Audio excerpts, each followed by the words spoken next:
মধ্যে এটাকে দিয়ে ভালোভাবে ভেজে নেবো। কেন এটার মধ্যে আলু টালু কিছু দেবো না, কেন এখানে যদি একটা আলু দেওয়া যায় তখন একটু সবজি দেওয়া যায়, জিনিসটা ঝোলটা যেটা ঝোল হবে একটু ঘন হয়। তো যেহেতু আমি শুধু এমনি রান্না করবো, আলু টালু কিছু দেবো না। তো দেখো এটাকে আমি দিয়ে দিয়েছি, আর সাথে লবণ আর হলুদ দিয়ে দিয়েছি। এখন এটাকে ভালোভাবে ভেজে নেবো। তার জন্য এটাকে রান্না করার জন্য আমি বেটে রেখেছি আদা রসুন জিরে, তো মশলার জন্য। তো এটাকে ভালোভাবে আগে ভেজে নিয়ে তারপর মশলাগুলো দিয়ে তাতে আবার ভেজে নেবো।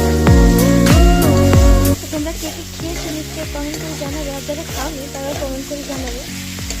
আর ভিডিওটা ভালো লাগলে নিশ্চয়ই একটু লাইক করে দেবেন। দেখো ভাজা হয়ে গেছে, এখন আমি মশলাগুলো দিয়ে দিলাম।